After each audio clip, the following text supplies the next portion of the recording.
This week, I'm joined by one of the biggest names in the industry. Of course, a name everyone will recognize, DJI. Specifically, we welcome to the program Brendan Schulman, who's the Vice President of Policy and Legal Affairs for DJI Technology. Brendan, welcome to the program. Thank you, Grant. Great to be here.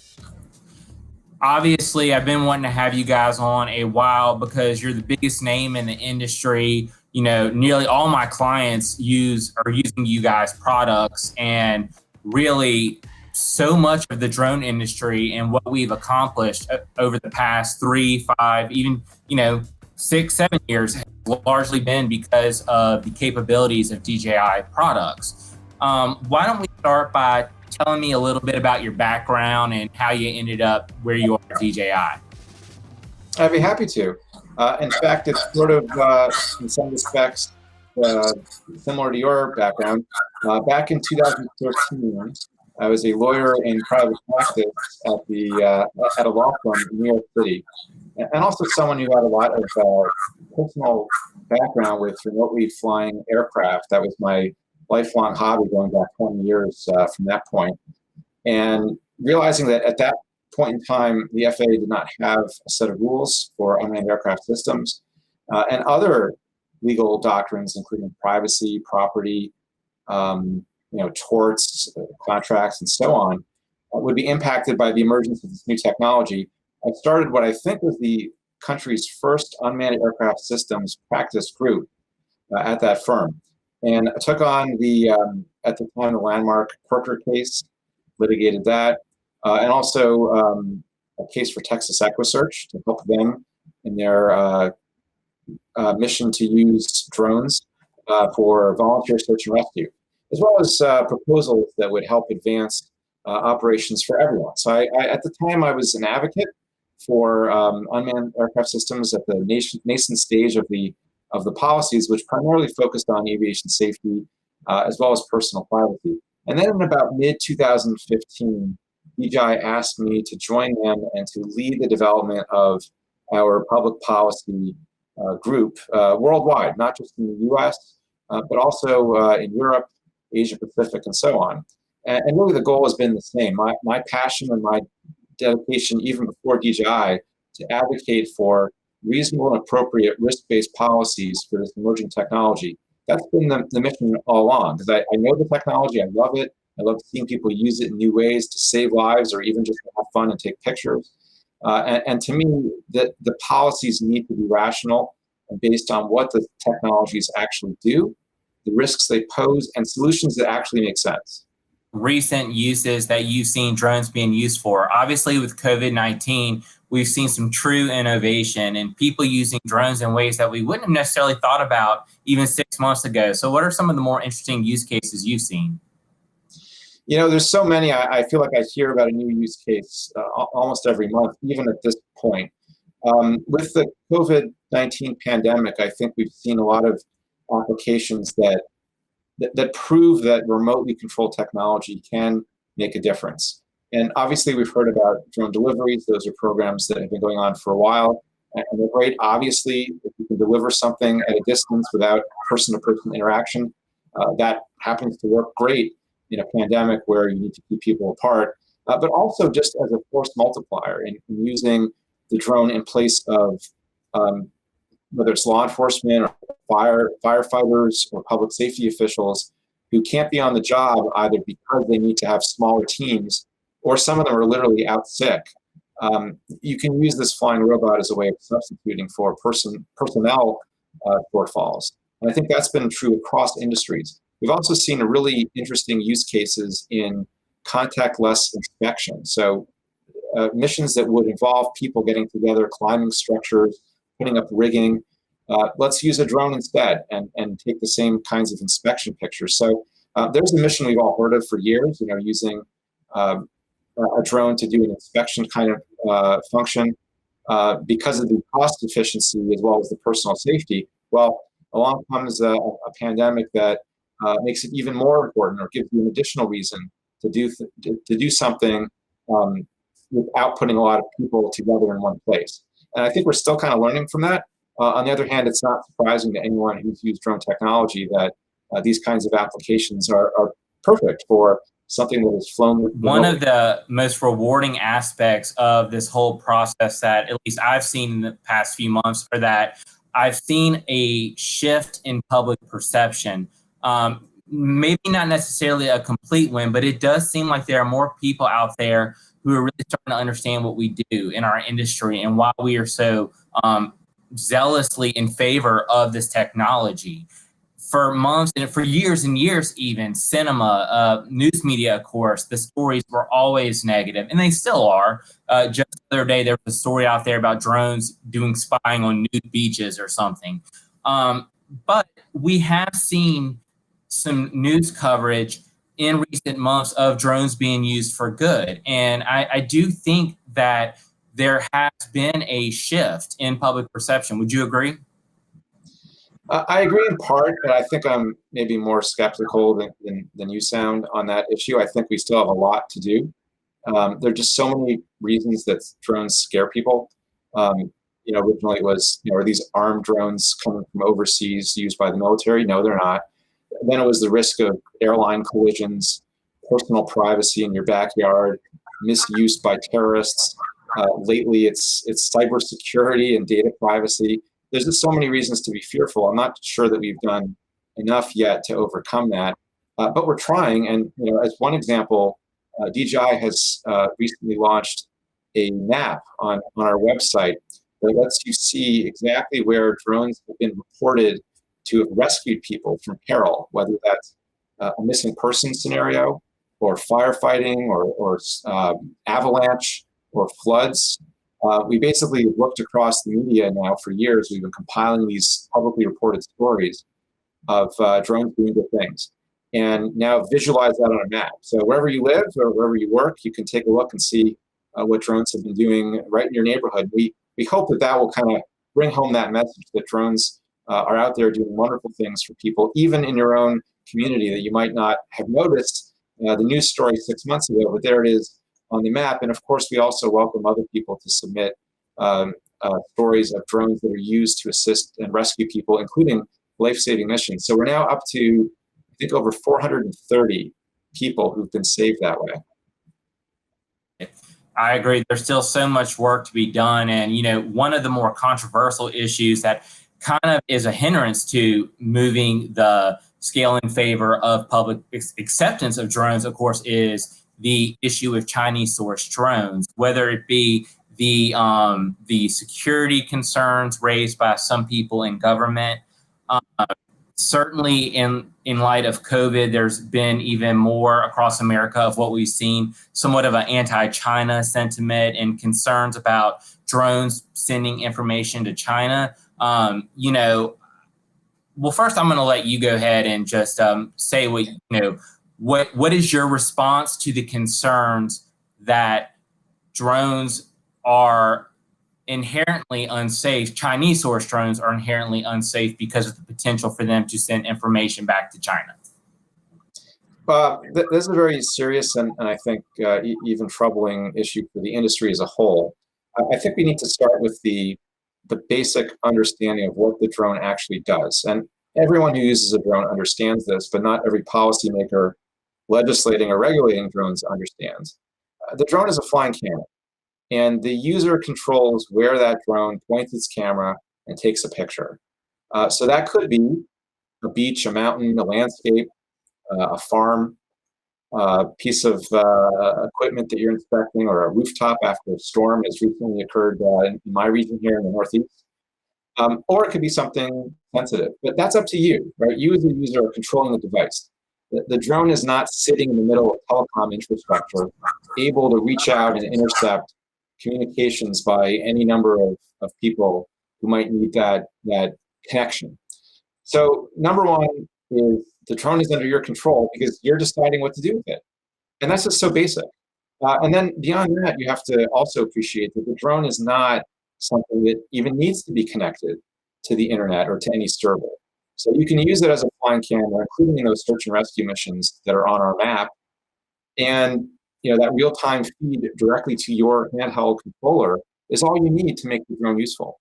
Or to take pictures that you then look at, let's say it's a real estate photo, you take it back. to your own office, and now you're just viewing it locally. Or a firefighting mission, including in the wildfires. What you need is the activation in the field. There's no need for internet transmission of anything. And so it's as simple as operating the drones, any drone, including our products, entirely offline. You can just have your device in what effectively is like an airplane mode. So I think that there's a huge gap in understanding that the drones just aren't doing the same things as social media companies or telecom infrastructure. They're basically a camera that happens to fly. If you start with that understanding, I think you also can appreciate that there are more things that you can do to ensure data security in a drone product, and those are things that we've done. For example, the implementation of what we call local data mode, which was now over 2 years ago. So this is like airplane mode on your phone, except it's just for the drone. It's like the drone is in airplane mode. It's offline. It's not communicating with any internet service or communication system. That alone ought to be enough to call the concerns, because you basically have a product that just isn't sending data anywhere. And by the way, those features are things that have been examined by various government and private organizations to verify that it's true. Although you could do it yourself, you could activate that mode, and you'll see that there's no transmission of data. So on some level, this is actually a very simple problem to solve. If you wanted to actually solve a technical problem, is simply use our products or any drone product entirely offline, and you're done. But we have gone beyond that to implement more sophisticated solutions. We've worked with a federal government agency to go one step further and ensure that not only do you have a choice in whether data is going anywhere, but it would be impossible to send data anywhere because the drone's connectivity functions have been stripped out, so that agency's own employees couldn't even accidentally or intentionally send data to DJI or elsewhere. And then most recently, as you've probably seen, Booz Allen Hamilton did an analysis of 3 of our products for Precision Hawk, and they concluded, among other things, and you should read the full summary that's available from Precision Hawk, but one of the key findings from my perspective is that there is no evidence of a connection between the drone and DJI or China or any unexpected party. So it's sort of a question of like how many different ways can one prove that there's no issue here? How many different third parties? The Booz Allen study was, I think, the 5th or 6th in that genre of other parties examining our technology and arriving at essentially a similar conclusion, one way or the other, that there's no big concern, surreptitious data transfer going on, or at least no signs of that. And those who allege that that's happening have never presented evidence or facts in support of that claim. So I think when you get down to what the drone does, how it works, the control you have over it, these concerns are all addressable. And therefore, you can only conclude reasonably that all the stuff out there is political, right? We're in an environment that's highly charged when it comes to geopolitics, data security. And we can talk about that, although I think it's kind of self-evident. And the technology really speaks for itself. Right. And, one thing that I've said time and time again is regardless of your position on this issue, let's talk about the practicalities of banning DJI products. First, let me be very clear, because I also think there's this misconception that there's some actual truly far-long movement to actually ban DJI use in private industry. That's not accurate. That's not really truly what's going on right now, even though you have seen some advocates for banning DJI products in general. What I know and what I will say is that there is no better way to cripple our industry than a flat out ban of DJI products, which again is not going to happen. But people need to be very careful when they're discussing this issue, regardless of whether there are security issues or not, simply because this industry has the potential to do so much good, and it has done so much good. It's provided jobs, it's cut costs, it reduces safety risk. And I know I'm preaching to the choir, but the point I'm making is there's always a practicality side to this that I just don't think, certainly the media doesn't focus on, that, people really don't think about that when they are discussing this serious issue. I think there's 2 important aspects to this. First is certainly what you're saying, that these proposals, which typically focus on government agency use as well as grant recipients, they focus not only on the fact that the equipment might be made in China or assembled in China, but that some components are made in China. And it's sort of a question of, well, where do you stop? Like once you're starting to ban technology based on where components are made, then all the equipment we're using right now to talk to each other on this video call would have to be banned too. And by the way, and here's where the drone industry ought to be alarmed. Why only drones? Why are drones being treated differently, singled out for this country of origin-based approach? For years, as I said, I've worked for 5 years at DJI, and even before that, the goal always was risk-based policy. Don't treat drones differently, but look at the risks and address them, right? Don't put us into the category of manned aircraft where you need a manned aircraft pilot certificate to fly it. That was the Section 333 exemption era. Also, don't create state law that specifically says you can't fly or take pictures with a drone.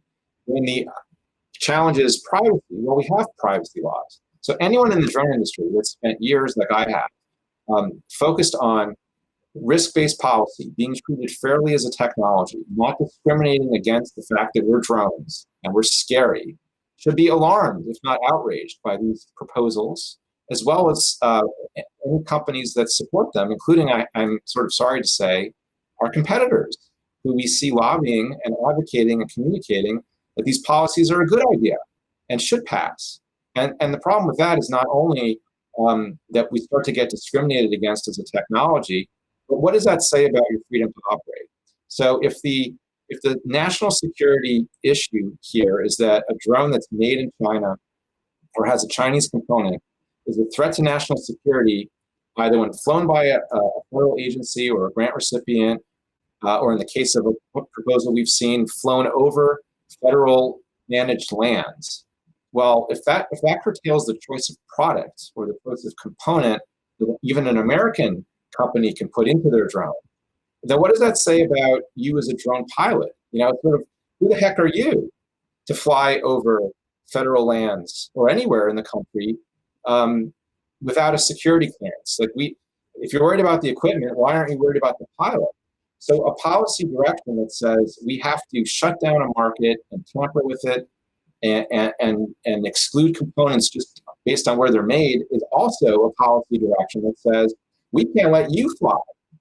Why? Because we don't know who you are. You're not a secure government official. You might be literally a person who manually sends your American drone data to Beijing, and therefore you're not using equipment that's disallowed, but you're disallowed.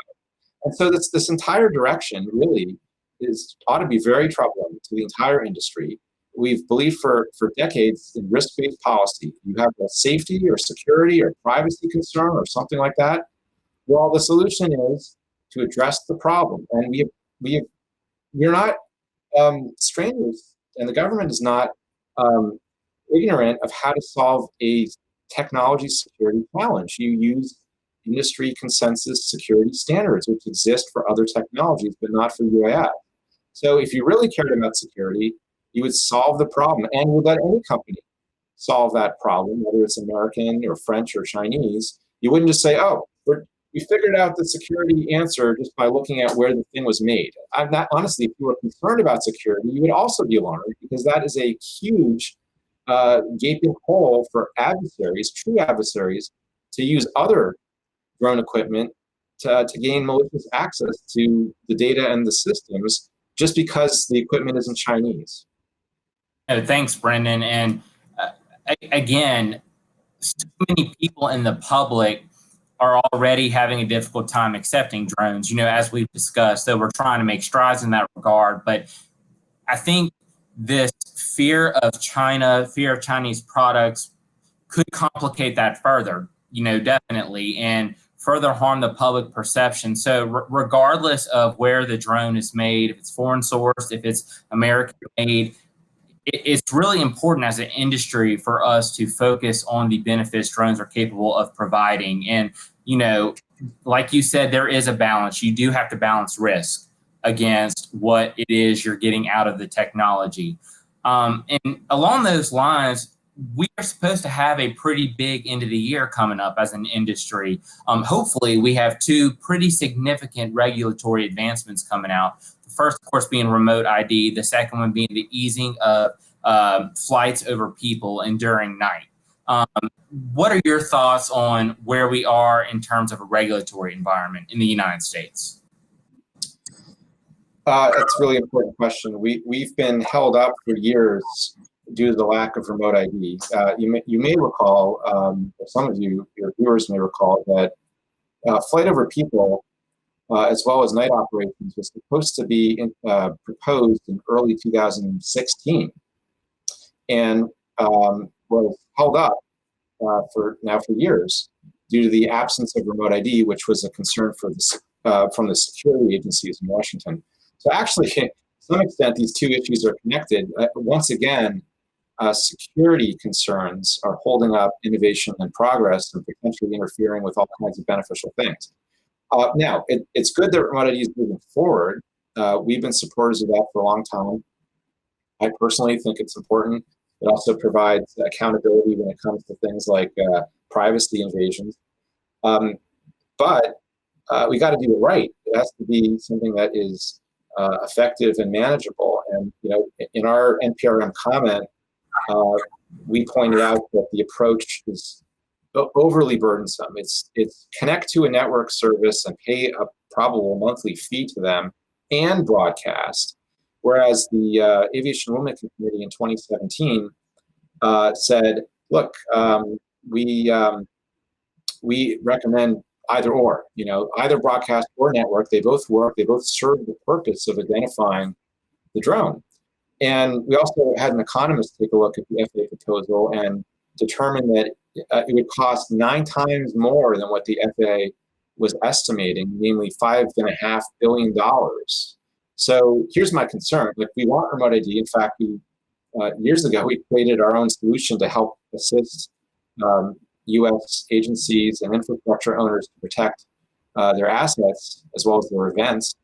But we got to do it in a way that actually is adopted, because if only 50% of the drones out there are doing it because of the costs, then all of remote ID fails, right? Then we have a solution that no one's actually using, and therefore it's not enough to identify friend from foe. Remote ID is a failure. And then I don't know where we end up. Maybe we get shut down with respect to other operations in the future. Now, when remote ID is done and out there, we are told that flight over people and night operations, the rules that were proposed actually before remote ID was proposed, will also be finalized, because they were held up pending remote ID. So you're right, there's a big moment coming up at the end of the year in two respects. Number one, we're finally moving forward on the long-promised regulatory frameworks for remote ID, flight over people, and night operations. But also, we're going to see whether the outcome from the FAA and remote ID damages the industry, costs a lot of money, discourages people from using drones, is invasive to their privacy, and maybe even doesn't work to the extent that some of these network solutions haven't yet been tested. We may end up kind of stuck for years, again, based on what the FAA remote ID outcome actually is. Your opinion on the proposed implementation period? Sorry, say that again? So for remote ID, what's your opinion on the proposed 3-year implementation period? Oh, the 3 years seems like enough time, although it does depend on how FAA comes out on this broadcast and or network. If the agency does accept our comments and those of many thousands of others that there should be a choice between broadcast and network, then I think the time for implementation is much quicker, because then some drones can be upgraded to do broadcasts using existing hardware. Others could be, you could have an attachment that does a broadcast, and others would prefer to do a network solution because they already have the equipment or the service that they need. You'll get an acceleration of that time period. If they mandate both, then pretty much every drone out there has to have some kind of change or be scrapped. So I don't know if 3 years is enough under that regime. So it kind of depends. Now, just based on the pressures that exist on this issue, I wouldn't be surprised if the 3-year period was cut, maybe to 2 years, just because I think so many stakeholders in the security community want remote ID to exist right away. And maybe 3 years is viewed as too long. So we'll see. I think that timing is likely to change, but it also really depends on what is actually required for remote ID. So I want to pivot to, an event that traditionally, of course, is held in person, but in light of COVID, that couldn't happen this year. And that, of course, is the Airworks, which is, a gathering of some of the biggest names in the industry, quite frankly. And it's a DJI produced event. And it, of course, this year, as I said, it's virtual. Brendan, you're scheduled to speak at it. How is it this year approaching Airworks from a virtual perspective? This is Airworks' 5th year, I believe, and it gets bigger and better every year. Obviously, not just our conference, but other drone conferences have had to go virtual for health reasons, understandably. What we've tried to do is to make it accessible, understanding that companies and individuals are under financial strain, and rethinking their drone needs and their engagement. We really want the event to be accessible. So the price is really low. And I hope that attracts not just the people who would be there in person, but also a broader audience, in fact, an international audience. And the content is always great. We're really focused on the here and now, not just the future. Of course, there'll be a lot of future-looking stuff, but how can you get the most out of drones today? What technologies are out there? What are the solutions that people are putting into use?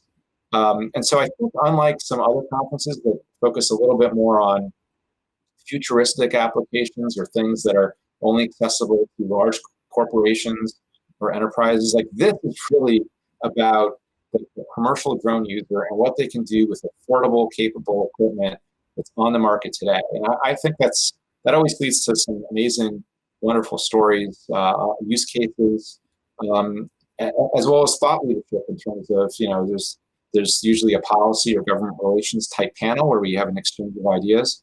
I have a keynote as well, as you mentioned. And I hope people will join us from August 25th to 28th. And speaking of keynote, tell me about yours. It's titled Resilience Through Joint Innovation. Obviously, I'm going to speak about what's been on my mind and what I think is most important, particularly in the area of policy and government relations. And I think we've discussed some of that on the show. The industry is very much at a moment, I think, where there are policies in the air that are damaging to innovation, that don't make sense from a risk-based perspective, and that ultimately will threaten us all. And so many of the keynotes at Airworks will focus on the practicalities, the innovation, the applications, and that's great. But I'm going to focus on, what should we really be thinking and doing about the upcoming policy challenges in the industry so that we can continue to enjoy the innovation that we've experienced for the past few years and let see grow. Great. Well, I'm certainly looking forward to it. I think it's going to be a great event. It always is, even though it's virtual this year. And, I was looking forward to getting to the West Coast, but I guess I'll have to wait till next year. But anyway, so Brendan, tell me, what else can we expect from DJI? What else is coming up within the next year or two? Man, I always want to share what I've seen being developed, but obviously I can't do that. It's going to continue to be exciting. I think, we always want to focus on what's useful, features that make a difference to people out there operating. And of course, we always care about safety. And I think there's no other company that's been as committed to safety. So one of the things that we committed to last year and started implementing this year is ADS-B of receivers in all of our drones above 250 grams. And the first was the Mavic Air 2. And so you've got a very small drone that has aviation equipment on board that helps you detect and notify you about incoming helicopters and airplanes. And so that's our voluntary, really just our latest voluntary contribution to safety. So from my perspective, I always focus on what more can we do to make operations safe and successful. And then we've got our whole team of engineers and product development people who focus on the excitement, making the product innovative, and bringing the next generation to our customers. And I wish I could share more on that, but I'm not allowed to. But the good news is, if you tune into Airworks, you'll hear some of that. And obviously, stay tuned for the rest of this year. We're doing our best under the global circumstances to continue to innovate and put products out. So there'll be more to come. Thanks, Brendan. Brendan Schulman, who, again, the Vice President of Policy and Legal Affairs from DJI Technology. Thanks for being on the program. Obviously, so many people in the industry use DJI's products and are thankful for all the great ways you guys have let operators unlock this technology. So congratulations on all your successes, and I look forward to having you back on the program. Thank you, Grant. It was a great conversation.